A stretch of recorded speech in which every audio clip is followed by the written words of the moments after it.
Ladies and gentlemen, good evening and welcome. It's now time for the featured bout of the evening. From the four corners of the world to the four corners of this ring, the fight starts now!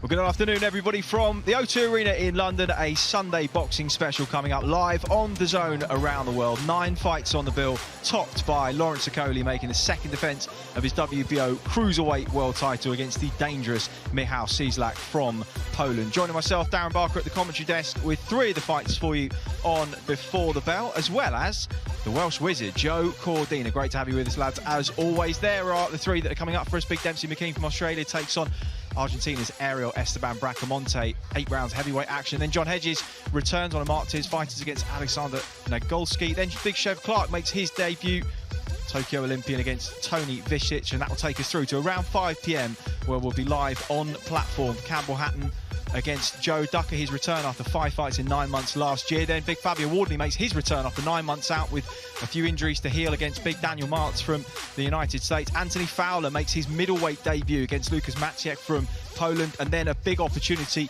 for featherweight Jordan Gill as he challenges for the European title against the champion Kareem Guerfi.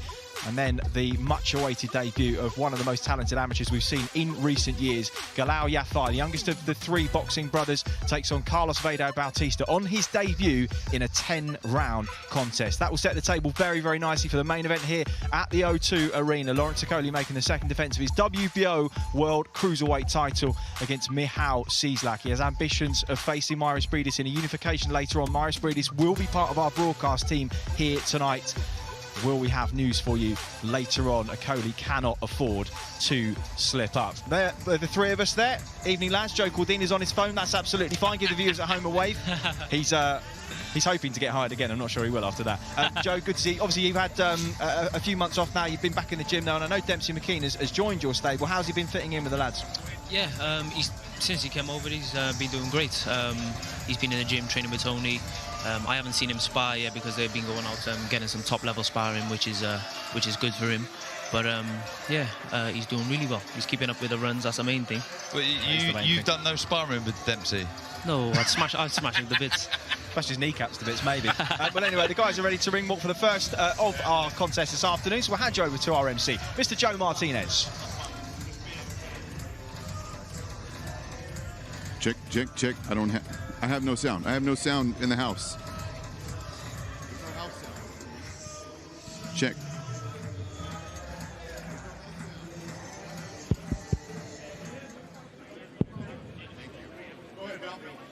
Well, ladies and gentlemen, a very good afternoon. Welcome to the O2 Arena here in London, England, for an exciting night of professional boxing. All brought to you by Eddie Hearn for Matchroom Boxing. Sponsored by Betfred, Wow Hydrate, and JDSports.com. And we're set to go with this matchup. 8 rounds in the heavyweight division. First to make his way to the ring, fighting out of the red corner, from Argentina, Ariel Bracamonte.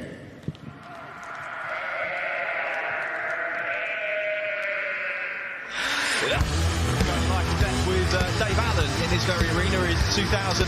He's heavy-handed, he's dense, but he's wild and can be open as well. And having tipped the scales at a huge 296 pounds yesterday, you can't help but think that whatever speed he does have isn't likely to last long in this fight. And will he be mobile enough to close the gap against a very tall and mobile heavyweight like Dempsey McKean? That could be a difficult task to him. He needs to drag the Aussie into a dogfight this evening, and therein lies his best chance of victory. And his opponent ready to make his ring walk to the blue corner, the undefeated Australian heavyweight, Dempsey McKean. From Ipswich in Australia, 10,000 miles away, Dempsey McKean has relocated to the UK in recent times, and as I mentioned, been training with Toni and Peter Sims in Essex, both of whom were in his corner with Mark Seltzer tonight. He was originally brought in to spar Anthony Joshua a few weeks before the Usyk fight. He's done some good rounds with Dillian Whyte and Daniel Dubois too. Made his stateside debut in the second half of 2021. He stopped Don Tainsworth in 6 in New Hampshire. And he's expected to get the job done well tonight before pushing on later this year towards what he hopes will be a fight with a top 15 world-ranked heavyweight.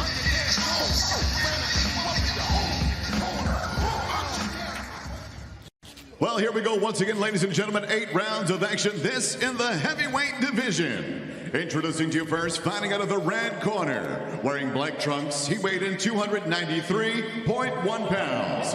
In 17 fights, his record stands at 11 victories with 6 defeats, 6 wins, coming by way of knockout from La Cumbre, Córdoba, Argentina. Here is Chiquito Ariel Bracamonte.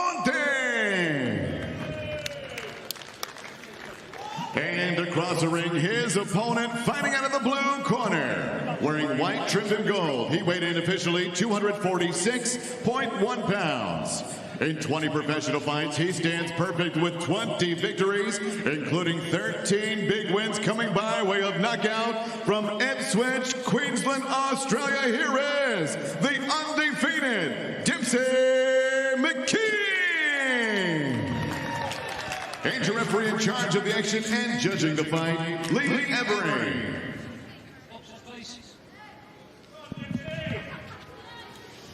Okay, lads, when I say stop, you stop boxing. When I say break, take a step back. Keep your hands up, protect yourself all the time. Good luck to you both. Good luck. So 8 rounds of heavyweight action to kick us off here at the O2 Arena in London. And Australian boxing in a good place at present. Tim Tszyu ranked 5th by Ring Magazine at 154 pounds. Jeff Fenix Charles, Brock Jarvis is 20-0. George Kambosos with one of the performances of the year last year. Sky Nicholson making her debut in San Diego next weekend. Ebony Bridges fighting for a title in 5 weeks' time. And Dempsey McKean, Darren, is looking a very solid contender at this point in his career. And well, you'd expect him to look good in victory tonight. And if he can do, he should be pushing on to slightly different level to this later on this year. Yeah, I'm excited to see him live in the flesh. I've heard good things about him from what I've seen in the past on YouTube, etc. He's very nimble for a big guy, puts his shots together well, works behind a lovely southpaw jab. As we can see there, varies it up to the body. But his opponent, Bracamonte, he's a tough nut. We see him, well, I mean, the memory I have of Bracamonte was against Dave Allen. He got caught with a lovely straight left hand from McKean there. And he showed his toughness and heart in that fight, but most of the time when he does lose, he gets stopped. So it'll be down to Dempsey to force the action, continue behind that jab and try and detonate that big left hand of his. Joe, of course, you know just what it takes to stay in the mix with the lads in Tony Sim's gym. They're some of the best, if not the best conditioned in the country. He's spoken about how much he's already come on as a fighter. Just give us an insight as to what kind of work you are put through on a weekly basis. Yeah, it's not easy at all. I think, well, it's not. I think I know there's a lot of fighters have come through our doors, and they've tried to keep up with honor runs and trying to impress. And they to be honest, they can't hack it. But Dempsey have slotted right in, and he's settled in lovely. And for a big fella, he's very, very, very athletic. He's doing the right thing here, just getting behind that stiff southpaw jab. Know that Bracamonte needs to make this a dogfight, really, as he did against Dave Allen. We know he is heavy-handed. He just misses with a right hand there, and he's not difficult to hit clean, but he is quite difficult to break down. And McKean is going to have to go about this with precision and probably a little bit of patience here. Yeah, I think going wide round the guard would be a good option. He keeps a really tight high guard, but there are gaps around the side of Bracamonte, who lets his hands go. Stop boxing! A bit too much circling of the ring at the minute. Dempsey McKean, this is where he wants to be. Hold the centre of the ring, work behind that jab as he's doing now. He's just seen it all before, Bracamonte, hasn't he? He's so experienced. Trying to go wide there. There's shots that might find the opening for McKean. It's the conditioning of Bracamonte at a career heaviest or thereabouts that will potentially come into question as this fight progresses. And of course, speed would have been paramount as part of a game plan to try and close McKean down, and his imperative is pretty obvious in that first round, keeping things long, sharp long singles, and he landed plenty of them in those first 3 minutes. Yeah, I think setting the pace could be crucial for McKean here as well. We can see Bracamonte not in the best condition. So I think trying to set the pace, get behind that jab, put your shots together.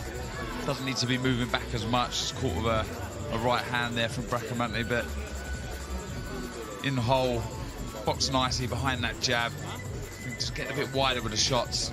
We see him having a bit more success.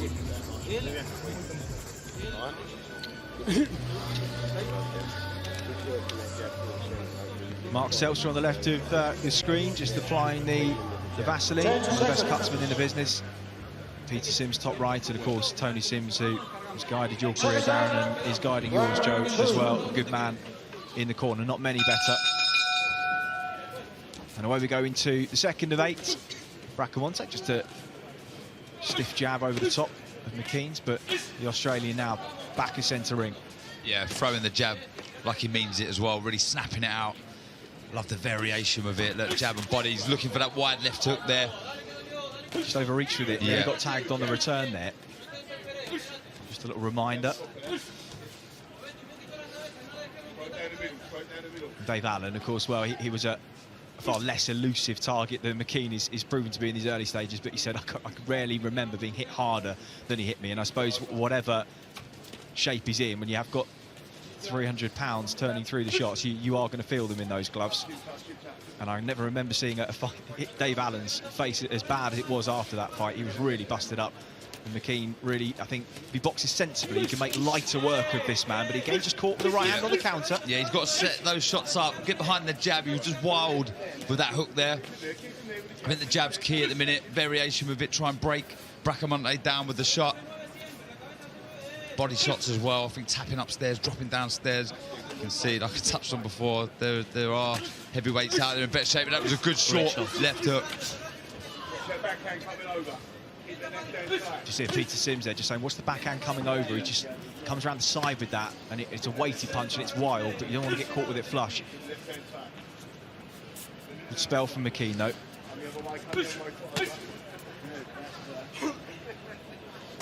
He's adjusted, though, Bracamonte. He just threw a left hook, Dempsey McKean, and he managed to get the backhand to cover the shot. Bracamonte fired back with his own right hook.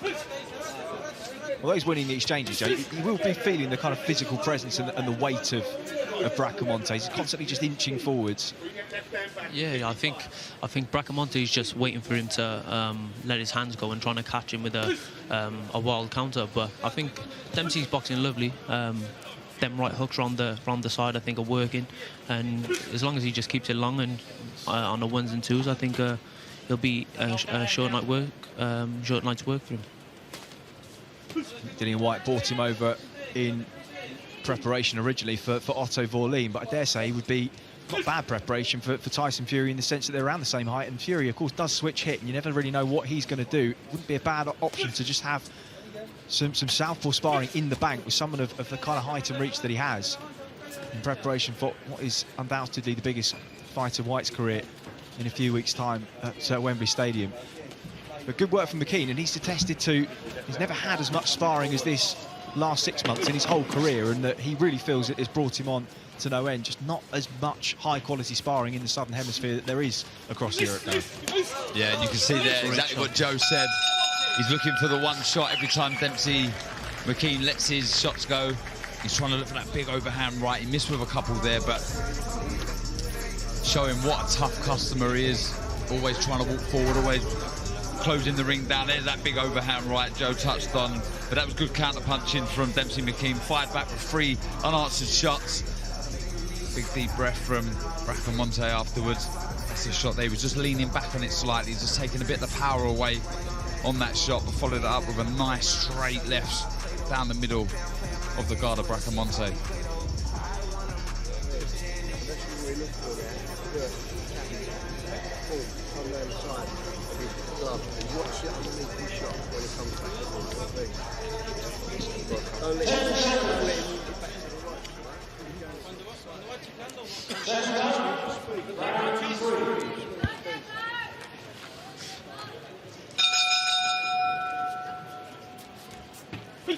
Did Toni have any heavyweights when you were in the gym, Darren?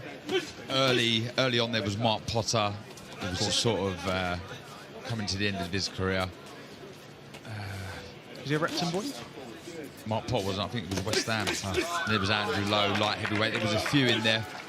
Toni used to throw me with them when I used to run.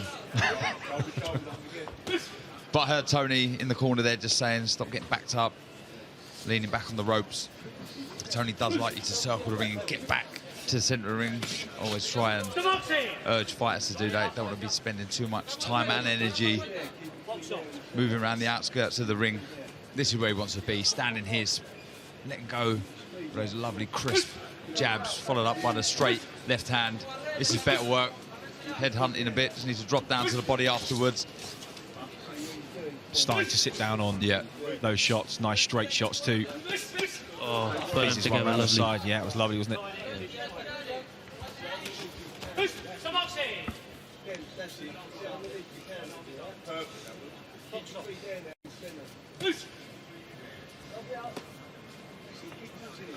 He had a 1-2 left hook. It was a lovely combination. Managed to get that hook round the guard. I think that's the key to success. Drop down to the body afterwards as well. See Bracamonte still looking for that one shot that Joe pointed out. Great shots. Starting to see that wild right coming now, slipping outside of it, and he just coming back with his own counters. Looking in control, looking like he's just taking control of the tempo of the contest. Dempsey McKean looking comfortable on the back foot. Yeah, there's a lovely long right hook to the body there as well. Starting to mix it up a bit with the hooks. Dropping down low. Then you can work back upstairs.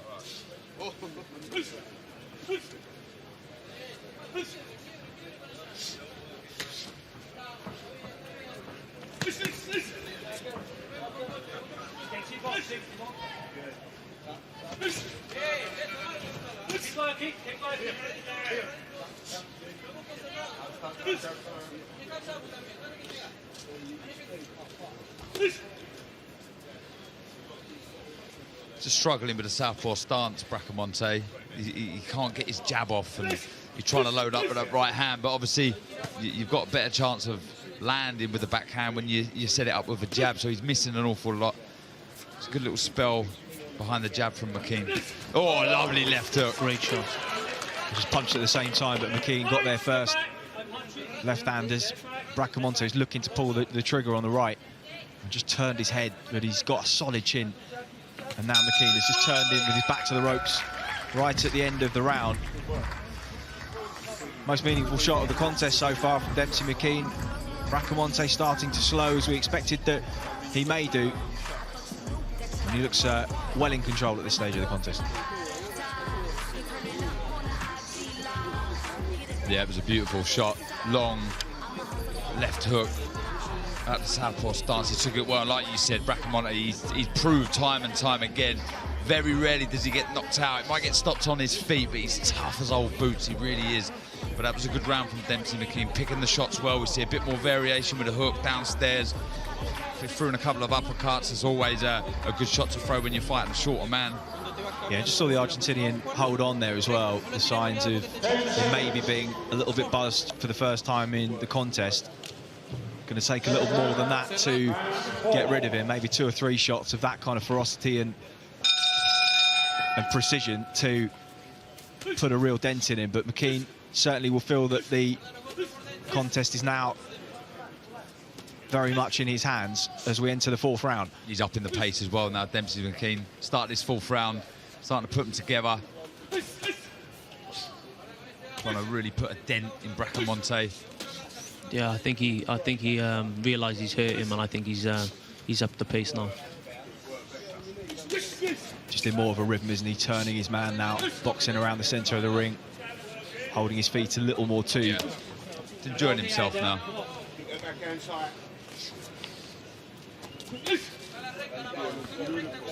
Leads with the left hand that time, and these straight shots, well, Bracamonte's kind of got the guard high and central, but they're getting through the middle. And he's only really able to just kind of muffle the impact of them. Another left hand to the body. Just steps off to the right-hand side, McKean. Controlling the distance, controlling the tempo, and in charge of the exchanges. And really, the firepower coming back from Bracamonte is becoming fewer and farther between now. Another big left-hand lands. That was a good foot placement from Dempsey McKean. Then took his step on the outside, and he threw a left hook instead of a straight left, straight down the middle.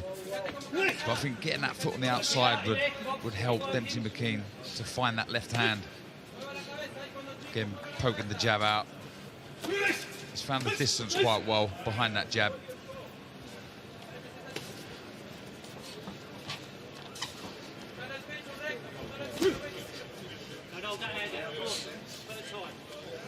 Just warning McKean for just holding that lead right hand out, just pinning him there. Some referees let it go, some don't. Bracamonte did complain about it a few minutes ago, and that he said was his third warning from the referee. Anything you'd like to see McKean doing, Joe? To be honest, I think he's doing everything that he should be doing. The only point I would pick up on is the circling. I think he should turn the angle quicker, more acute, and get back to the centre and hold the centre. I'd rather him do that than be circling, because he's burning up energy. His opponent, he's just walking him down, trying to get that one shot off. So I think if he just get back to the centre, and then he's got all that room on him to just step back and pull him onto the shot. So. Absolutely. All of his best work's coming from the centre of the ring. Bracamonte trying to get close with 10 seconds on the clock in the fourth.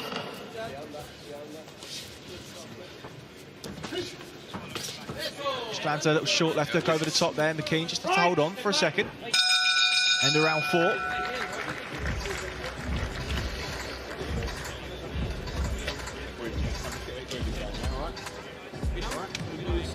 Coming up next is the return of Takeley's 6'5" light heavyweight southpaw John Hedges.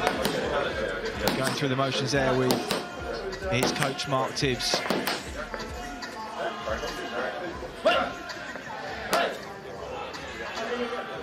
He's in action next against Aleksander Nagolski.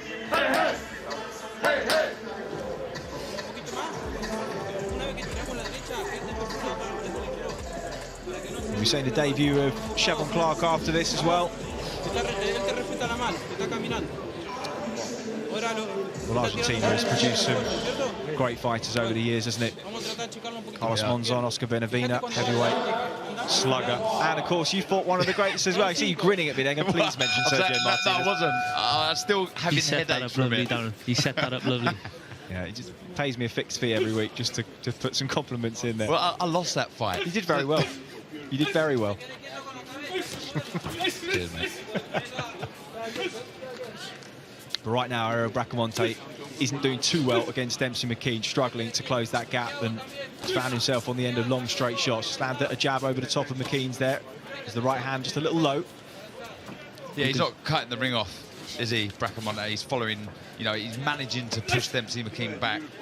He's not cutting the ring down, but this is good work. This is where he has most of his success, McKean, when he's on the front foot, working behind that beautiful jab, following it up, head and body with that left hand. You can see him, Bracamonte getting really frustrated.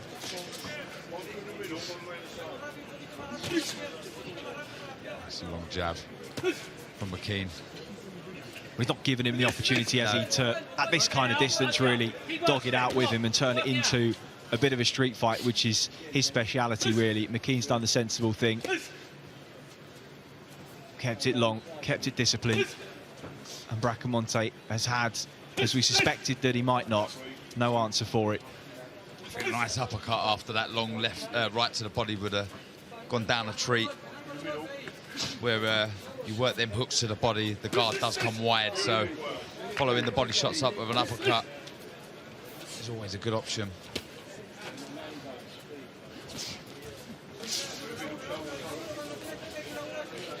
I think the steam has gone out of Bracamonte too, even when he does get close. The hands are laboured now. Yeah, they're heavy shots, but they're arm shots, and Dempsey can see him coming, can take the sting out of the shot. But again, just getting backed up. A bit too easy for me. He's turning around, there's that uppercut. Beautiful shot, followed by a straight left down the middle. But that was a good little flurry of shots there from McKean.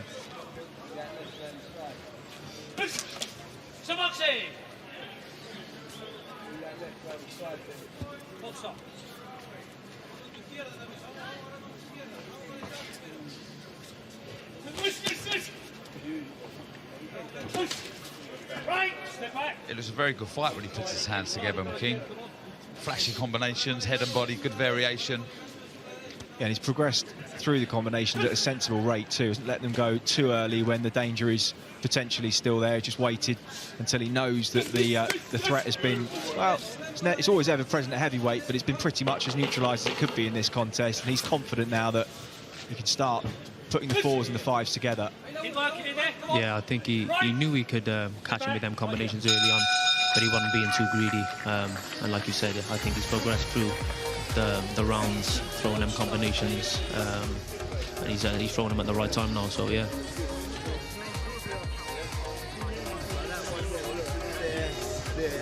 We got one up underneath you there now.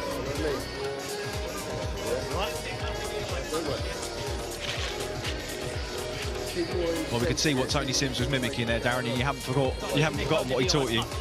No, absolutely not. Look, when you're going wide with a hook, especially around the body, you're bringing your arms back to protect yourself from their body shots, and that obviously opens up the guard. So the shot then is a shot straight down the middle, and when you're in that position where your knees are dipped and you're throwing the body shot, to come back up with an uppercut is the perfect shot. And I expect now Dempsey McKean to start trying to find that against the shorter man.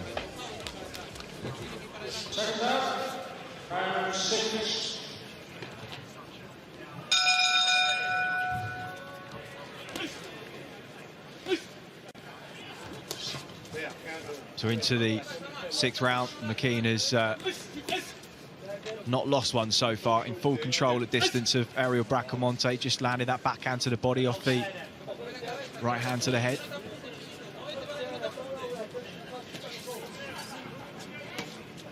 Bracamonte trying to punch off the slip there, but again just stayed a little too long and walked into the combination. McKean straight back to centre ring, where you guys have been asking for him to try and hold his ground.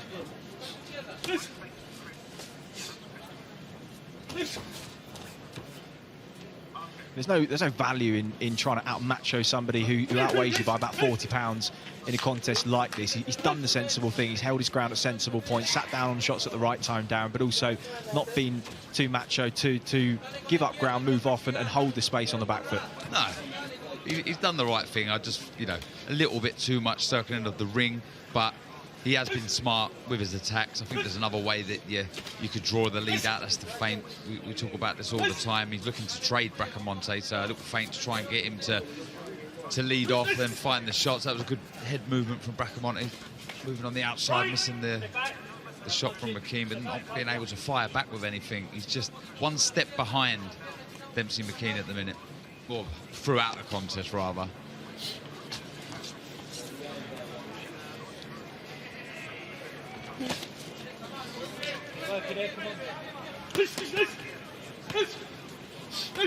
Thudding shots to the body there, and a stiff jab behind it as well. But Bracamonte just continues to inch forwards.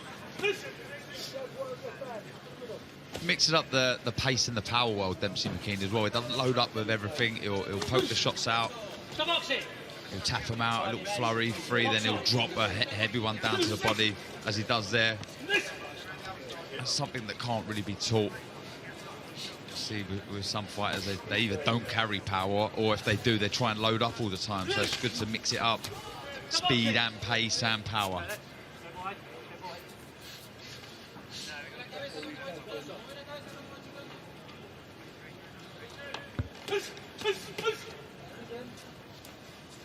Just the reddening now on the bridge of the nose and welts under both the eyes of Ariel Bracamonte.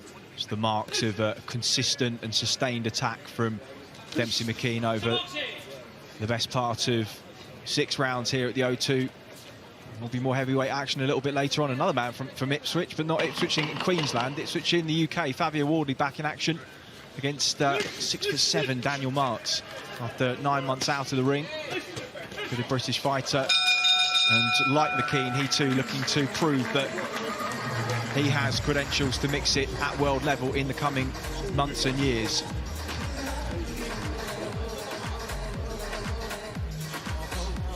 Yeah, great combination. If Bracamonte with a great, was it 1-2, right hook to the body. I'm sure he can back up with an uppercut too. He's using that forearm there just to pin the guard as well. Little smart tricks on the inside. See it there again on the replay. Yeah, it strikes me as if Dempsey McKean's in there and he's enjoying himself. He's going through the motions, not really had to bite down on his gum shield at all. You touched on it, Chris, not taking any unnecessary risks. Just enjoying it. There's not many times that you get to enjoy yourself in a boxing ring. It's tough, it's hard, it's horrible, and sometimes when things are going your way, you can sort of go into autopilot and just, like I say, enjoy yourself. Yeah, you can see he's enjoying himself now. The first couple of rounds, you can see he was a bit wary of what's coming, but I think now he's gone on to what his opponent's throwing back now. Yeah, it's been clinical and controlled as he knew it needed to be. Really a keep busy fight for him that he was expected to control from start to finish, and I guess he would have sensed in the early stages that he maybe wasn't going to get rid of his man, and so had to just break him up as best he can. And he is going through the gears here, Dempsey McKean. Yeah, he found the, I think it was the left uppercut there. It was a lovely shot, a short, sharp shot. Inside. Right hand from Bracamonte. Just throwing it off the slip to the left. Yeah, I'd like to see him throw that left uppercut a little bit more. He's every time he threw, he's landed. Just getting a little careless there. Caught with a jab on the way in as well, McKean. Just nodded of nod of acknowledgement as Bracamonte just cuts him off there. Lands a couple of cuffing shots over the top, then a right hand. There must have been many a fighter out there that have damaged their hands on Bracamonte's head. I'm telling you, he really is a tough nut.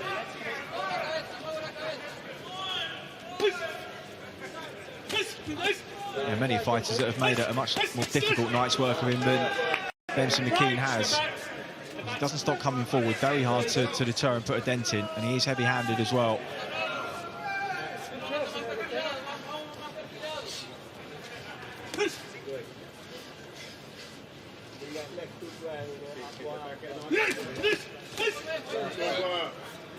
Good combination.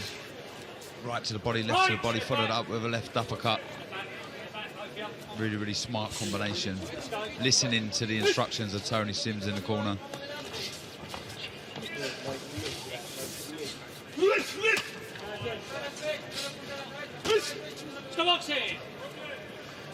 How easy is it to hear Toni when you're in a ring? I know obviously now at this kind of stage of the night where there's very few in the arena, and of course during the lockdown things were different, but what about when the crowds are a little busier? Do you know what, I don't know if Joe's the same or other boxers are the same as me, but I was in sync. I'd been with Toni for so long that there were certain voices that I could hear in the crowd. Toni obviously being one. I'd always hear Mike Seltzer giving me a countdown with the clock, and I'd hear my dad and my family, but other than that it was muffled noise, so I never struggled to hear the instructions of Toni in the corner. Does that sound familiar to you, Joe? It's spot on, it's exactly the same as me. Toni in my corner, he's the only voice I hear, and I hear my mother, my father, and a couple of people that are always there at ringside for my fight. So, yeah, that's spot on. Well, he's heeded the instructions really well through 7 rounds. Dempsey McKean, 1 to go here on Before the Bell, before we see Takeley's John Hedges in action. But he's been in full control. He just took a couple of shots at the beginning of that round. Jab over the top, couple of right hands off the little head slip from Bracamonte, just jabbing a little higher than McKean was because he was holding that right hand a little low. Yeah, and that can happen, you know, like I said, the previous round looked like he's enjoying himself, and you can switch off ever so slightly, and that's the danger. And Bracamonte did land a couple of shots, and though there was no real sting in him, it will annoy him. He doesn't want to be taking any unnecessary shots, but then you see the good variation from McKean there. That was a nice, took his head off centre line and threw the left hand, and previous to that, working the body well, bringing the shots upstairs. Nice, you know, good stuff from McKean. I'm sure he'd love to get the stoppage, but so far so good.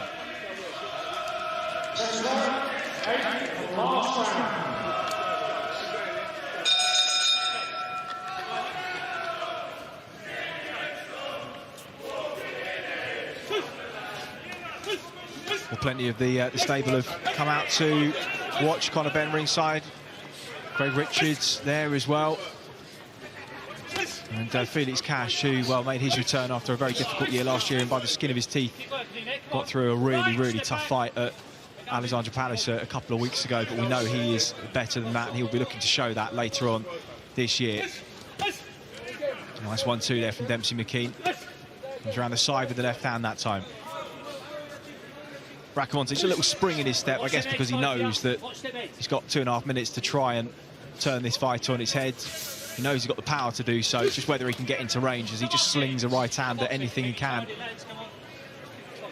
Yeah, just telegraphing everything, doing the right thing, trying to back his man up and having success at times, but just not able to find the target. Just lack of speed and accuracy. Dempsey McKean, again, just poking that jab out, head and body. Like I said at the top of this fight, very nimble for a big guy. Does move his feet well. Yeah, it's not an effort, is it, Joe? You don't see many big fellas like him moving the way he does. So, yeah, I think Toni and Peter, they've got someone special here. I think obviously he needs to have a couple of meaningful fights, and I think potentially down the line he can win a world title. Yeah, division in transition, isn't it? The big 3 or 4, whichever way you look at them.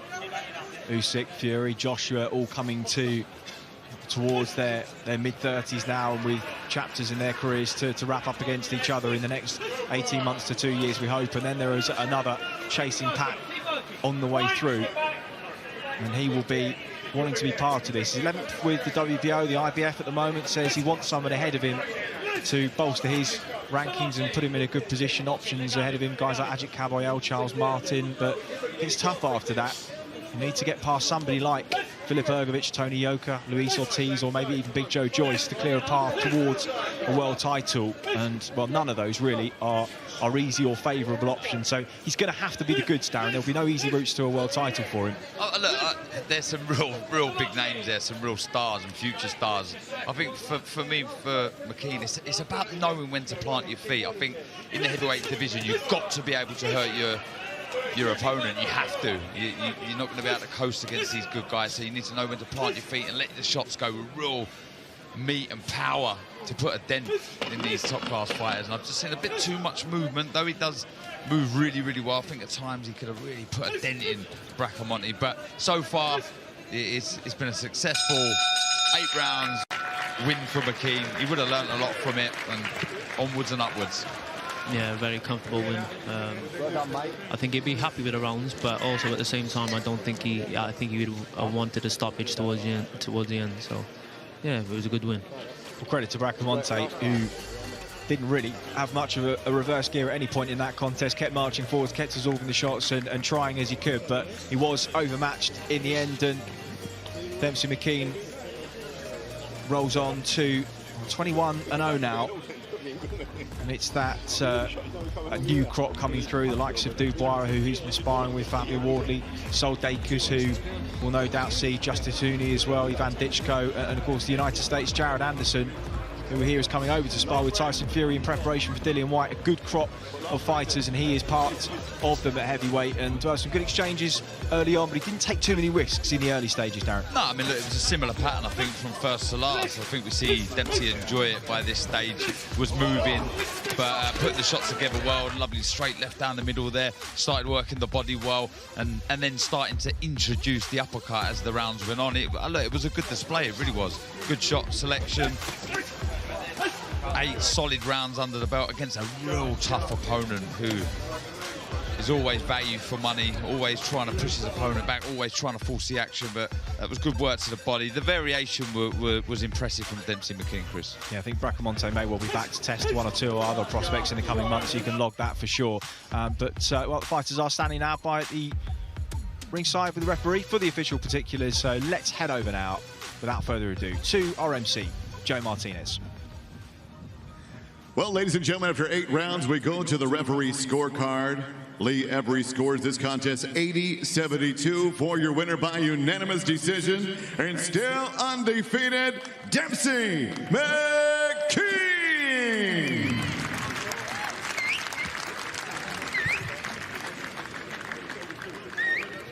Dempsey McKean moves on to 21-0 here at the O2. He can settle in and enjoy the rest of the action tonight. We hope you can as well. Plenty to come here on the zone. Next up, John Hedges and Aleksander Nagolski in action before we see the debut of Olympian Cheavon Clarke at cruiserweight.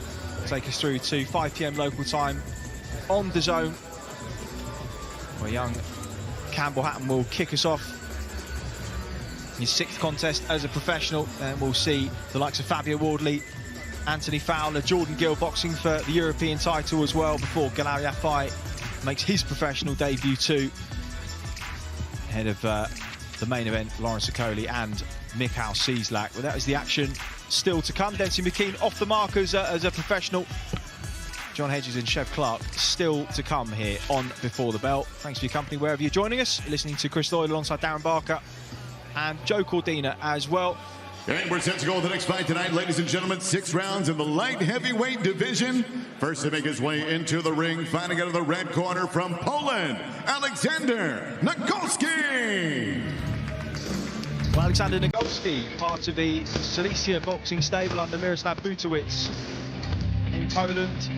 He's got a fight of his own to take care of here. He's 3-1. Here, another tall southpaw, Miroslav Butowicz. November, dealt with it pretty swiftly, but he has been stopped himself too. He was put away in 2 by a fighter called Arthur Gorski last summer. He's a little better on the front but on the back. He looks like he can punch a little bit, but you'll know within the first minute that he's in with an opponent of better quality than he has been so far, and whether he can adjust to that level will determine any of the success that he has in this fight this afternoon. And his opponent ready to make his ring walk out of the blue corner. From Tankley, Essex, England, here's the undefeated John Hedges. Well, a good reception for John Hedges, who watched his stablemate and friend Johnny Fisher take the roof off Alexandra Palace 2 weeks ago. And some unfortunate weather this week, nearly taken the roof off the O2, but thankfully it is still standing and the show can go on. He's had a decent run at it these last 18 months, far from ideal for any young fighter turning professional amidst the throes of the pandemic, but he has made the most of it, boxing behind closed doors on the Boaci Kalic card, likewise on Ben Vargas. He then went to Austria to fight on a Filip Ergovic undercard, and then finally had his first home outing in front of crowds against Big Ben Thomas in this very venue on the undercard of Cameron and McGee. Not a bad run at all for a man turning over in the midst of a pandemic. He's dealt with the pressures of being a young professional very, very well indeed, and has improved already under Mark Tibbs. Will we see a level up again here tonight? Mark Tibbs certainly believes we will. Take please John Hedges. Once again, ladies and gentlemen, we are set to go with 6 rounds. This in the light heavyweight division. Introducing to you first, fighting out of the red corner, wearing black trunks, he weighed in officially 182.2 pounds. In 3 fights, his record stands at 2 victories, 1 defeat with 1 win, coming by way of knockout from Bytom, Poland. Here is Aleksander Nagolski. And across the ring, fighting out of the blue corner, stands his opponent. Wearing royal blue, trimmed in gold, he weighed 183.9 pounds. In 4 bouts, he stands perfect with 4 victories and no defeats. Here's the undefeated light heavyweight from Tankley, Essex, England, the gentleman, John Hedges! In charge of the action and scoring this bout, Cheavon.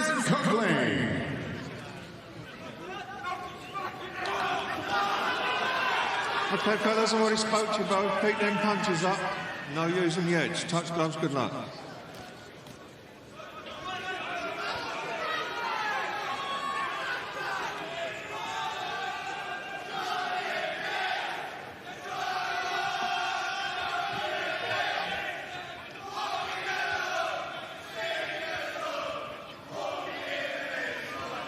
So a third, 6th rounder hit. The Takeley's John Hedges, who boxed at an equally large light heavyweight in Ben Thomas last time out, and just took a little bit of time to get to his man and break him up. He's had some good tests early on in his career. Jan Arden, a Czech fighter living in Manchester, who was very, very skillful. And scaled him back a little bit for 2 or 3 fights after that. As I mentioned, went over to Austria to fight Franny Radnic and looked good in that as well. His jab has improved, as you'd expect under Mark Tibbs, and of course the great Jimmy Tibbs, a hallmark of that boxing style.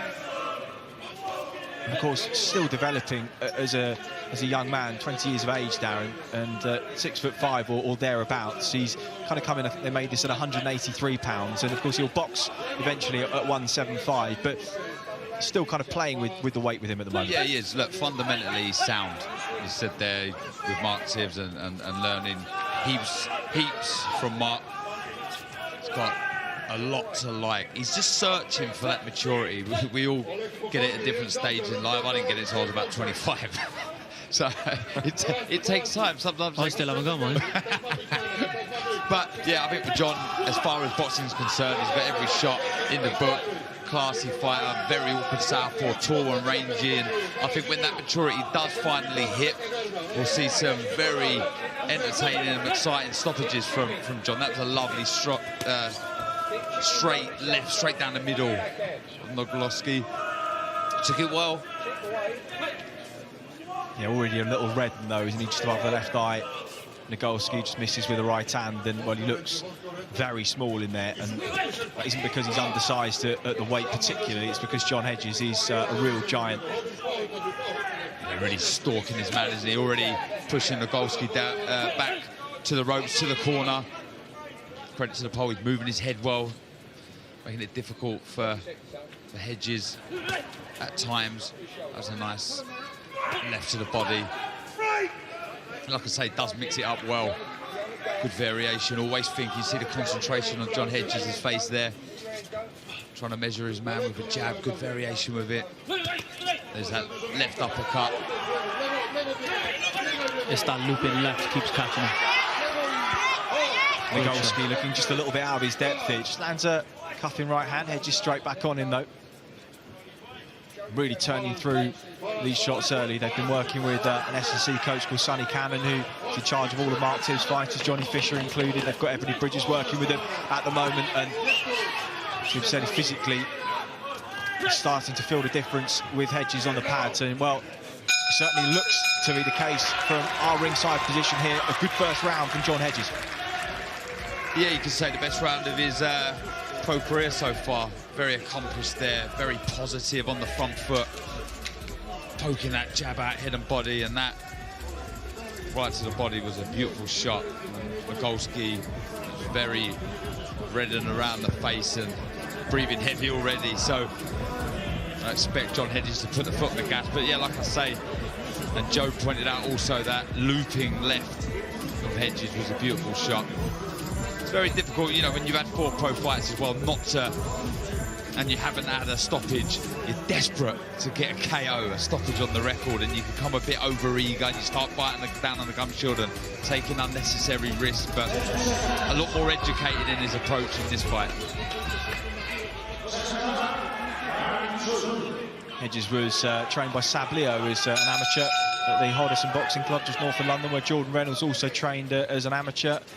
His first club was Repton from 8 years of age. Had 3 fights then, 44 amateurs and won 40 of them. Junior ABAs, GBs, Tri-Nations, and Joe, of course, you know the value of going and doing some of those tournaments, specifically across Scandinavia, in between the bigger internationals, can be good developers for you against a number of different styles, and he's had that experience. Yeah, well, he was a great amateur. I heard him, obviously he was a lot younger than me, but when I was still an amateur, I always heard his name pop up here and there every time I was going to a tournament or something. Yeah, and he's obviously developed through getting the experience in them small hall tournaments, in the GBs, the ABAs, all that sort of stuff, and I think he's just going to grow from strength to strength as a pro under Mark Tibbs. He's missing a couple of opportunities here to make Nagolski pay. He's fainted, he's taken a little step back, and Nagolski fell over the front foot, and there was opportunities, but this is good boxing from John Hedges nonetheless. Really putting the shots together well. Lovely straight left down the middle. Yeah, beautiful boxing. On the turn, wasn't he, Nagolski? And just the hands were out of position as well. He's in that kind of Philly shell stance when he turns. It's perfect for that southpaw left-hander. Hedges struggling to miss it. Lands exactly the same shot again with 1:30 on the clock. And Nagolski will be feeling the force of these start to accumulate. Really quick reactions as well from Hedges. When you see him there, he throws 2 or 3 shots, a little sways out side of range or either side and fires straight back in. Really, really quick reflexes. Nice left uppercut there. Step out with the feet. Really, really quick feet also. It's good stuff from John Hedges.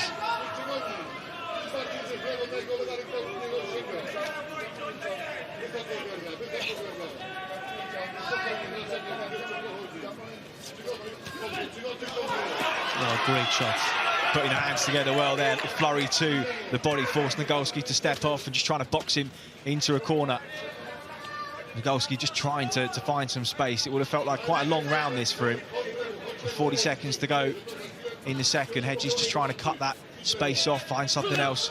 Leads with the uppercut there from southpaw. Follows up with 2 hard shots to the body. Really turning through these now. Credit to Nagolski. He's taking some shots around the side of the head. A couple of uppercuts have flown in. The body shots have been beautiful from John Hedges. He's still there, still trying, still moving. But he's not offering anything in return, is he? He can't miss with that looping backhand. That looping backhand is finding the target every time. Nagolski's facial expressions just betraying him at times. He's really felt the force of those shots and the volume of them too in that second round. John Hedges really starting to go through the gears with 4 rounds still to go on the clock. Yeah, good variation there, Chris. Throwing the uppercuts, shots raining in from all directions. That's a lovely time, straight left down the middle there. Landed them a couple of times, didn't he? And there is Chev Clarke looking typically relaxed. Joe, did you spend any time on the squad with Chev Clarke? Yeah, Chev, it was towards the back end of my time on the GB. He came on. He was always a character. Lovely fella. I got a lot of time for Chev. I speak to him. He probably phones me or I phone him probably once, twice a month. We have a good chat. So, yeah, he's a great guy and a great fighter. He's a handful, isn't he, from what I hear? Yeah, he is a handful. He's like a bull. Round 3. Chev Clarke will be in action after this. In his debut after that long-awaited Olympic tournament in Tokyo. And he came back with a record medal haul. And, well, the star of the show was Galal Yafai, and he will be chief support this evening, making his debut over 10 rounds against Carlos Vedo Bautista, dangerous Mexican fighter. Lots of action to come. All starts 5 o'clock local time on DAZN around the world. And we look forward to you joining us wherever you are watching. So Mark Sibbs in the corner there of John Hedges. They use the feint, draw out that lead, and then make Nagolski pay. Sound advice, because he is taking the bait, Nagolski. Good intelligent boxing. Behind the jab, he's mixed it up well. All that's missing now is the stoppage, is the knockout. Otherwise, boxing really well. I mean, look, not getting too carried away. There is going to be tougher tests for John Hedges. Nagolski not offering too much. But nonetheless, you can only beat who's in front of you, and he's doing that really well at the minute, John Hedges.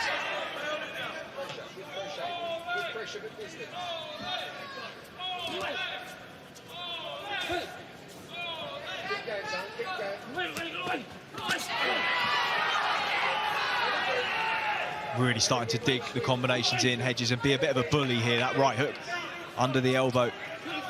He's starting to pick him up lovely. Yeah, he's up in the pace now, John.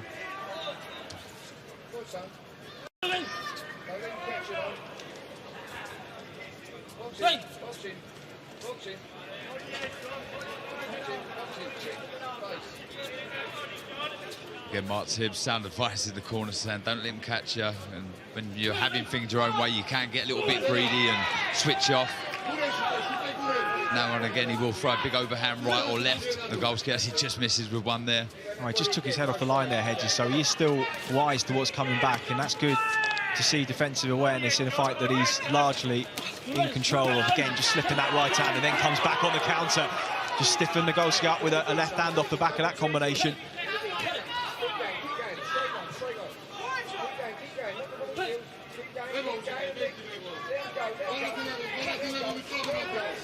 I have to give credit to Christian Churchy, who's matching a lot of these fights too, bringing opponents in, just understanding the levels of the prospects that they're trying to match and manoeuvre, and giving them a mixture of resistance and a little bit of offensive danger, just lessons for them to be learned. And a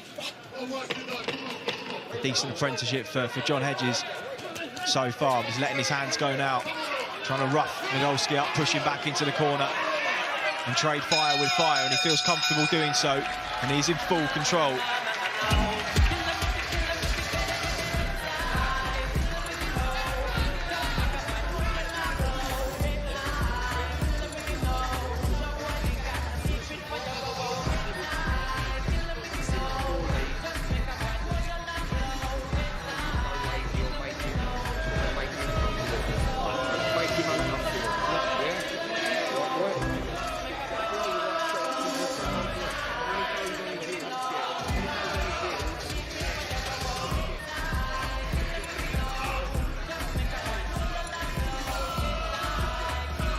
Toni Visic just getting his hands wrapped ahead of the next contest against debutant Cheavon Clarke, and he needs to be prepared for what's coming at him, because the ball will be let out of the pen when that first bell goes.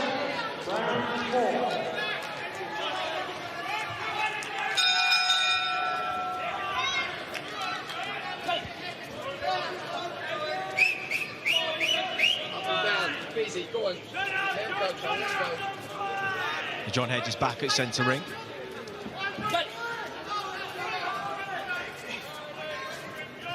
Doing the right thing, John. You know, he's up the pace, but I just think he's just got to offer a little bit more now. Try and find the openings another way. I think, like I said, the feint, trying to draw the lead out and really fire back with a sharp left hand, either uppercut or straight, as he does there. I think he's around the body there. He's letting the hands go, and Nagolski in trouble. Referee says enough, maybe a little early there, but John Hedges certainly won't complain. Nagolski has done. He started to wilt in the corner. Maybe had a knee touch down, he would have got the 8 count, but as he kind of bent over at the waist, the referee had decided that he'd had enough, and certainly he had seen enough. And no sooner had John Hedges started to put his foot down than he waved it off. Maybe a little early in that individual instance, but really, Darren, it was, in terms of the bigger picture of the fight, one-way traffic. All one-way traffic. Good boxing from John Hedges. He'd upped the pace in the previous round, really starting to go to work. I was asking him to mix things up a little bit. I think there was a couple of decent body shots went in as he stepped to his right. Good variation there, and he'd be over the moon with that. He'll be happy that he's got the stoppage on his record now. Yeah, it was an accomplished performance. Worked well. We see this last shot. It was a lovely left uppercut that Joe talked about, and then that left to the body as well. And he should have took a knee there, Nagolski. He was hurt. He crouched down. And in all fairness, the referee, I think he's done the right thing. He was under pressure. He was under the cosh, as they say. They were 2 good body shots, followed up with a further shot to the body, and the referee doing the right thing. Yeah, Joe, you know, he's complaining there, Nagolski, but when you're defending yourself like that, that's not giving positive body language to the referee. The referee done the right thing. He jumped in. You could see he didn't want to be in there from that body language. But even if he gave him the benefit of the doubt and let it go on, it was only going to end up one way, and I think John would have got a stoppage probably the next round. So John Hedges rolls on to 5-0. Let's get the official announcement from Joe Martinez.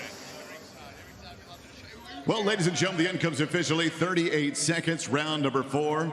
Referee Chaz Okolie puts a halt to the bout for your winner and still undefeated, the gentleman, John Hedges.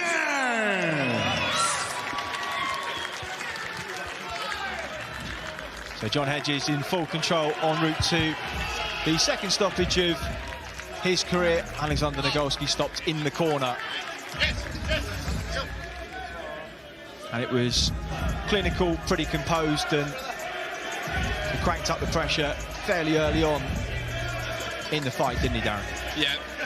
Yeah, he'll be happy with that. It was a good performance. Worked behind a beautiful crisp jab. There was good variation with it, head and body. Looking for that loop-in uppercut and shot over the top, straight down the middle. It was a very good performance from John Hedges, and like I say, it's always nice when you get your first stoppage as a young novice professional. So good job, and onwards and upwards for John Hedges.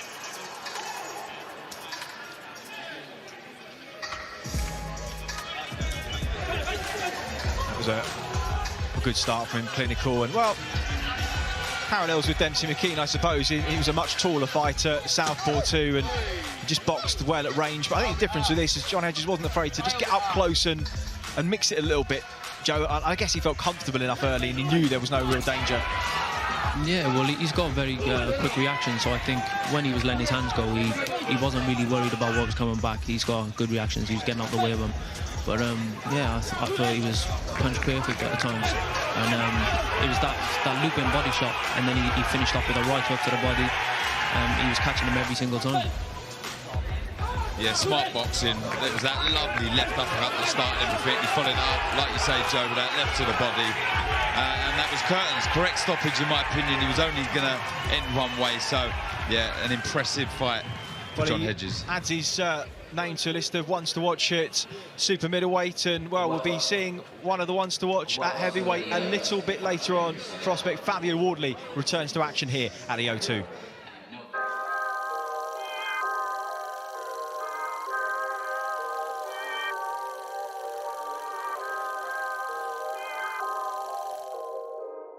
What does one look for in a rising heavyweight? Power, excitement, command of the ring, hunger? Well, if that's what you're looking for, then look no further. Fabio Wardley is your one to watch. Fabio Wardley's power is no joke. He has a 92% knockout rate. When he does knock people out, he tends to do it in spectacular fashion.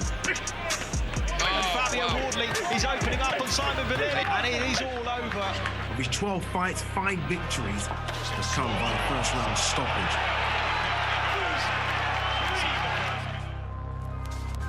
Oh, wow, bang! Whoa. Big right hand from Fabio Wardley, and that might be all over.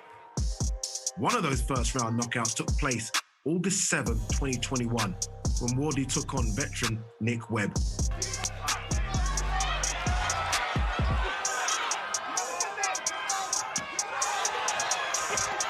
He attacked full on in the last minute of the round, and the ref waved it off after a barrage of punches knocked Webb down in the corner. Wow! Blink and you miss it finish. Already the English heavyweight champion, 12 fights into his professional career. He's hungry for more. What do you want next? The British title. Joe Joyce, can you let go of that now, please? And with his explosiveness and willingness to fight experienced, tough opponents, the sky really is the limit for Fabio Wardley.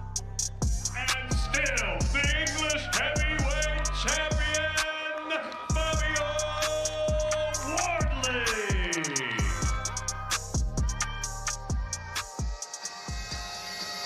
Yeah, he certainly is one to watch, and he's been a bit of a revelation over the last couple of years. Fabio Wardley returns to action for the first time since August in the summer. That first round knockout of Nick Webb in fight camp. He was carrying a couple of injuries into his last 2 or 3 fights, including the Vallely fight where he won the English heavyweight title. But Darren, a sensible decision for him at this stage of his career to just take a step back, let those injuries heal, and come back fresh, repaired, and ready for what could be a big year for him. It will be a big year. I've been very impressed with Fabio. He's got a bit of everything. He's a very smart boxer. For someone that's had limited amateur experience, very, very impressive stuff. The way he thinks, he's a very smart, intelligent lad. He's got every shot in the book. He can punch. and he's got this exciting edge to him as well. When he's hurt, he's dangerous. And yeah, I think if you're a Fabio Wardley fan, you're in for a good ride. Yeah, Joe, we were saying that against Eric Molina, against Simon Vallely, and against Nick Webb, as we just saw on the VT there. When he has been buzzed because he's maybe switched off or just been caught with a good shot, that seems to be where he's at his most dangerous. Have you been impressed with what you've seen of him so far? Yeah, when I first seen him, I didn't know too much about him, but I'm very, very impressed. I think it was when he boxed Molina. He got hurt in that fight, and he came back straight away. He put a fight with fire, and he got the job done. And he's been getting the job done ever since, and he's going from strength to strength. And I think he's one to watch in the future. He'd be a wrecking machine. In against big Daniel Marks from the United States. He's been in with some experienced opposition stateside. Joseph Parker, Luis Ortiz, Charles Martin as well. The best guys tend to have stopped him. He can be heavy-handed. I think he's got something like 17 stoppages of his 20 wins, but he also tends to be quite vulnerable to punches early. And there's one thing about we do know about Fabio Wardley. He can punch. He can. Yeah, you're right with Marks. He's a banger, but he can get hurt. Okay. And here we go, ladies and gentlemen, 6 rounds of action. This in the cruiserweight division. First to make his way to the ring, fighting out of the red corner from Croatia. Here is Toni Visic. So we'll be seeing Fabio Wardley a little bit later on the main broadcast. It starts at 5 o'clock, and this is the final contest of the night before the belt. Toni Visic from Croatia, he's 20 and 29, stopped himself by Simon Vallely and Fabio Turki in the last 3 years. He went 6th though with Sam Hyde. He himself can be a little bit vulnerable, and well, against a fighter of Chev Clarke's pedigree as an amateur and the way he will want to come out the traps and make a statement, this could be a short night for him. And here is his opponent, fighting out of the blue corner from Gravesend, Kent, England, making his professional debut, Cheavon Clarke.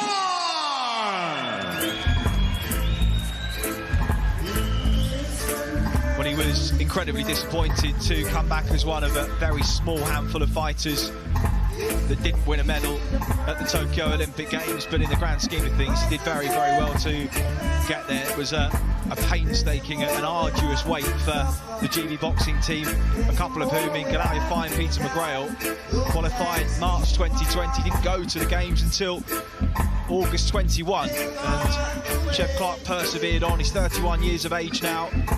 He joins the professional ranks, done a lot of sparring over the years with Joshua Buatsi, his Olympic stablemate, who himself is looking to make headlines at light heavyweight in 2022.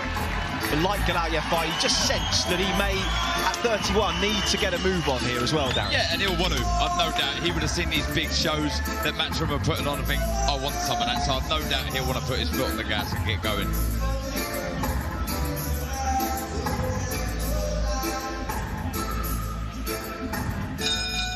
Once again, ladies and gentlemen, this bout is scheduled for 6 rounds in the cruiserweight division. Your referee scoring this fight and ruling the action inside the ring, Lee Every.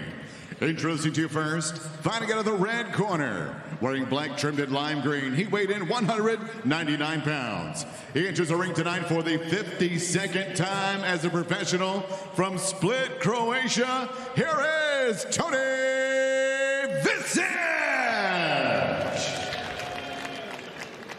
And across the ring, his opponent, fighting out of the blue corner, wearing black trunks trimmed in gold. He weighed in 199.7 pounds. Tonight, he makes his professional debut, fighting out of and representing Gravesend, Kent, England. Here is Cheavon Clarke.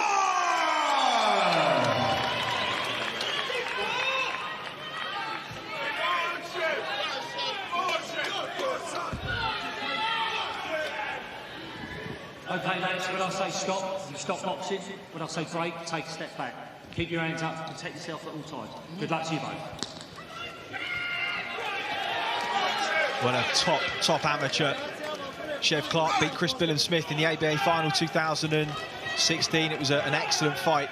If you watch that fight, you'll see what you'll see tonight. He's not a big cruiserweight, but he is solid, strong, compact, like a bull in a china shop, and he'll push many a bigger opponents back, and already he's on the front foot, that kind of peekaboo style, explosive. And, well, he's going to be, I think, very, very fun to watch. Yeah, absolutely. And straight away, at the blocks, you can see that hand speed, blistering hand speed for a cruiser. Like you say, not the biggest, but he is carved out of stone. He really is solid, and you can tell the way he sets himself up. There's good, solid base that he carries power. Toni Visic just trying to box his way off the ropes and give himself a little bit of space. I don't know that he's going to have much of it tonight.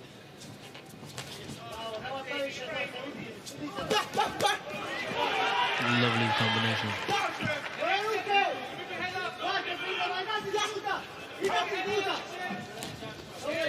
Keep working in. Pull yours out, both of you. Come on, work. He's part of Sam Mullin's team in Churchill's Boxing Club in London. He's trying to feint his way into range. Visic just lands a jab. Clarke lands right hand to the body. Already intelligent stuff from Chef Clarke, not headhunting, which a lot of debutants do. He tries to target the head and try and cause a dramatic knockout, but he's mixing it up well. Head and body, smart jabs to the body, trying to drop the hands and firing back with right hands to the head. The feints as well, it's intelligent stuff, this. Been in with the best in the world. Lost to David Nyika at the Commonwealth Games semi-final 2018. Lost a split to the Russian Evgeny Tishenko, the former Olympic, world and European champion, now pro, of course. That was in Helsinki the year before. And he's been in with likes of Ariel Savon, Muslim Gazi Magomedov, beat Peter Mullenberg, who's an experienced, strong amateur from the Netherlands. And that experience has stood him in good stead. A right hand round the side, drops Toni Visic with under 40 seconds in the first round.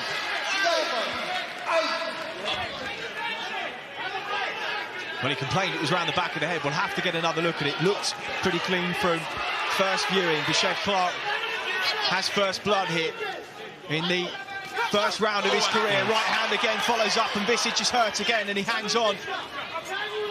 Yes, good pressure. It's a good assault from Chef Clarke. He's enjoying himself. He's put them together, head and body, moving the head. This is beautiful boxing. Spiteful finish from Chef Clarke.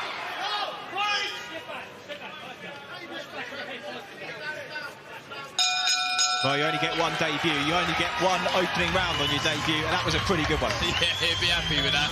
Little struck back to the blue corner after putting in a fantastic display in that first round. It really, really was impressive stuff. Yeah, I was impressed with that first round then. And as you're going back to his amateur days and naming some of the fighters he's been in with and some of the ones he's lost against, but they're all some of the best fighters in the world and have been for the last 10, 15 years in the amateurs. So I think he's only lost to the best, and yeah, you'll see some great things coming from Cheavon. Yeah, he really put them together well, didn't he? Angles, and it was that first shot there. If you just see it round, I wouldn't quite say the back of the head, but there's no doubt, no question about that. Well, that shot was definitely not around the back of the head. Yeah, that was, I mean, that was on the point of the chin there, yeah. but yeah, he enjoyed himself there. Really, really putting them together well. Impressive first round. He is kind of a front foot counter puncher is the best way to describe him. When he is in that groove, just bobbing and weaving into range and throwing off the head movement, he is a joy to watch, and been working the body subtly in between his combinations too, and already had Toni Visic in some trouble towards the end of that first round. 6 scheduled. Not only does he feint with his hands, he feints with his feet. You see there? Always keeping his opponent thinking all the time, is he going to mount an attack? And then he doesn't, and tries to draw out the lead that he does there, and opts not to throw the counter, but throws 2 right hands, head and body. Really is impressive. And Joe, I don't know if you found this, of course, when you've been boxing at such a high pace in the amateurs and the reflexes of the opponents are so fast. The first 3 or 4 opponents, I imagine it's almost like you're boxing in slow motion at times, isn't it? Yeah, well, you feel like that, but when you watch it back, you're still going at a pace. But yeah, it's a completely different boxing, amateur boxing and pro boxing, completely different things. So it'll take you 4 or 5 fights to get settled down and get into the groove of things. But it seems here that Chev, he's settled in perfectly. He'll feel like he's in the Matrix, Chev Clarke. Yeah. Yeah.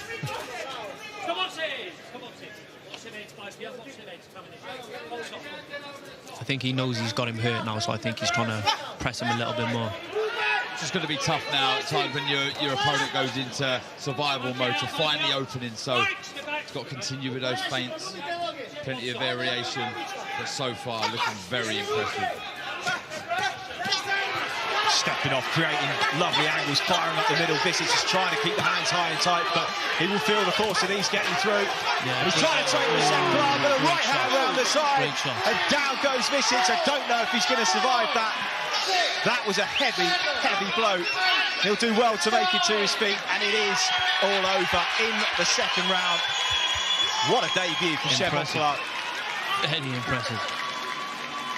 I mean, you can't do any better than that. That was spot on. That was spiteful.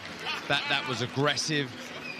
That had the show real finish as well. That really was a good display from Chev Clarke. Welcome to the pros. Welcome to the pros indeed, and well, a good benchmark on the debut. I always glance across the ring at Eddie Hearn, who is here at the very start of the show, always watches every single fight of the night, and you get an idea from his facial expression of what he thinks, and he is very, very excited about what he's seen. Very honest, most of the time, Eddie. And look, he'll be looking for his new stars coming through, and he'll be looking at Chev Clarke there thinking, look, I've got one there, I've got a real gem. Look, there's going to be tougher tests, but there was a bit of everything from Chev Clarke there. There really was. I mean, the good variation, quick hands, took a little right hook in there, but that was a beautiful shot. It really was, showing real speed, power, education in his work. Just reminded me a little bit of the Buatsi-Bolotnik's final knockdown when he just was trying to exit on the ropes and he just got caught with a right hand as he was drifting to his right hand side, and he collapsed in a similar fashion. The pair of them are very good friends. I know Joshua Buatsi will be watching this from his training camp as well, and well, Chev Clarke off the mark in emphatic fashion here at the O2 Arena. No doubt some big nights for him to come, and let's get the official results with our MC, Joe Martinez. Ladies and gentlemen, the end comes at the official time, 2 minutes, 1 second, round number 2. Referee Lee Every reaches a count of 10 for your winner in his professional debut, recording a knockout tonight in front of his home country of England, Cheavon Clarke!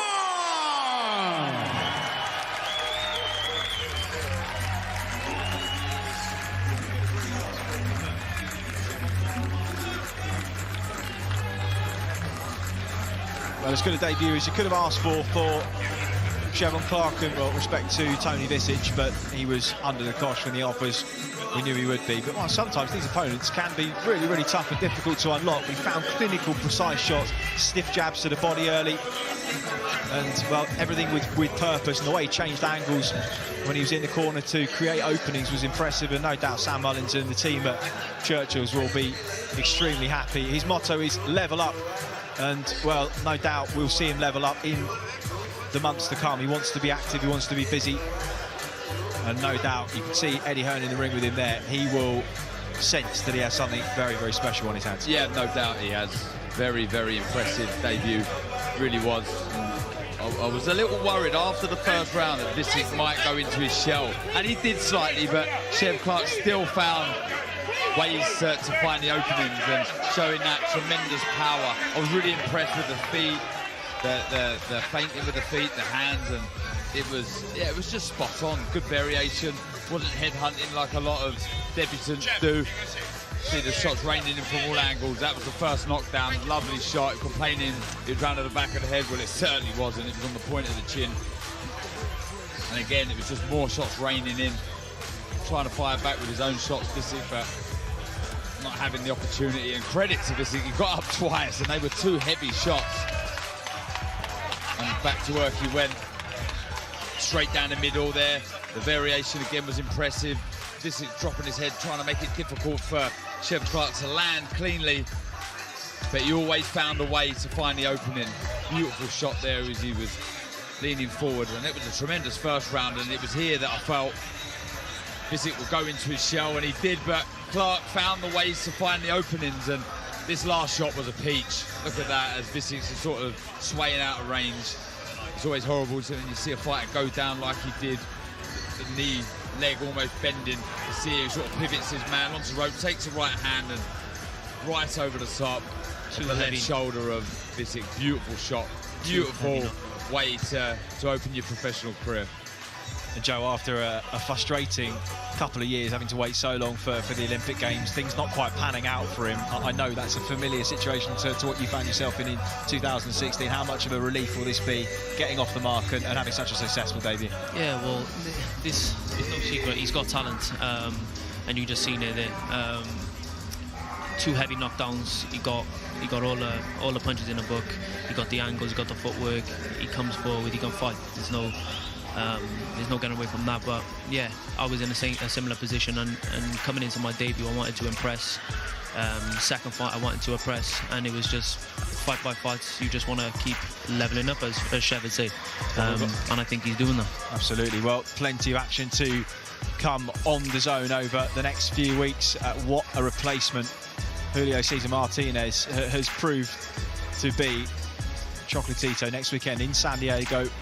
The two of them clash. That is going to be fireworks. And then, after a sublime performance against Yukan at Fight Camp last year, Lee Wood holds the WBA regular version of the world title, and he takes on Ireland's Mick Conlan in Nottingham. That is going to be a fabulous main event. And then, of course, a very, very tricky contest for Virgil Ortiz Jr. He's been some wrecking ball in the division, wiping out most in his path. But tell you what, Darren, Michael McKinson is not going to be as easy to hit as some of his opponents so far. I mean, he's a nightmare. He is the problem, like his nickname suggests. I mean, he moves so well, good variation with his movement, and he's so tricky. But Ortiz, what a fighter. He really is. 18-0, 18 knockouts. He's a real handful. And then, can Josh Warrington reclaim the IBF world title? Who'd have thought in 2022 that Kiko Martinez would be the belt holder? But he is, and on March 26th, they will meet in Leeds to do battle again. Martinez, the belt holder, Warrington, the challenger. Then Ryan Garcia back in action after a year and a half out, and good to see. He faces Manuel Targo in, they're in Texas, aren't they, Darren? I believe. Yeah. So April the 9th, and then the big one, the fight of the year in terms of women's boxing, potentially the biggest women's fight of all time. Unified world titles on the line when Katie Taylor takes on Amanda Serrano in New York, April 30th, all live and exclusive on DAZN. And if we needed to remind you, this fight, Joe Cordina, Dimitri Bivol, could he be Canelo's trickiest test in the last few years, do you think? Yeah, of course. He's a big guy. He can fight, he can box, he can do it all. He's had a great amateur career, and I think, yeah, he could cause Canelo problems, but Canelo is that step above, that level above, and he's proved it time and time again. And I think when he gets into a rhythm, he's hard to take out, and I think it's only a matter of time before Canelo will get hold of him, and I think he will do the job on him. Darren, where do you rate Bivol's chances of causing what most people would see as an upset here? But surely this has to be close to a 50-50 fight, doesn't it? Well, look, he's a very good fighter, but then there's good fighters, there's very good fighters, then there's elite level fighters. Canelo, I think, is a level above elite level. I mean, you're talking absolute superstar, and I just feel, look, it's Bivol's more comfortable weight category. Canelo's obviously coming up, but for me, he's just an absolute beast, and like, I only see a Canelo win. Well, we will find out when those two meet live on DAZN around the world. And plenty of action, though, still to come here tonight. We open the show with Campbell Hatton against Joe Ducker, a lightweight contest. Fabio Wardley, who we just saw a little promo of, will meet Daniel Martz in heavyweight action in the second contest of the night. Anthony Fowler will then make his middleweight debut against Lukas Maciek from Poland. Big opportunity for Jordan Gill as he challenges for the European featherweight world title against the champion Kareem Guerfi. And then the 10-round debut of Olympic gold medalist Galao Yafai against Mexican Carlos Vado Bautista. All tees us up very nicely for a dangerous and no foregone conclusion main event as Lawrence Okolie makes the second defence of his WBO World Cruiserweight title against Poland's Michal Ciesλak. Maurice Breedis will be joining our broadcast team in the studio watching on if Lawrence Okolie is victorious, he could well be looking at a unification with Breedis later on this year. But much to attend to before then, a big main event here at the O2 in London. Well, it's been a pleasure to have your company. We'll be going live in just over 25 minutes time, local time, on Dazn. So do tune in then. From myself, from Darren Barker, and from Joe Cordina at the commentary desk. Thanks for your company on Before the Bell, and we will see you in just over half an hour's time. The O2, the best venue in the country for boxing. Lawrence Okolie will make the second defence of his title. This is a stage that I was made for. This is a fight I was made for. I got to make sure that I handle business. You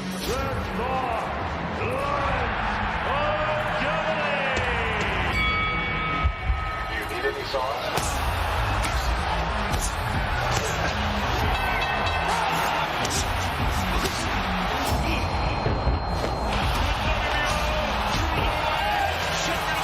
Unquestionably the toughest fight of Lawrence Okolie's career so far. If I believe I'm going to go on and unify the division, I have to be able to beat people like Cieslak and beat them in good fashion.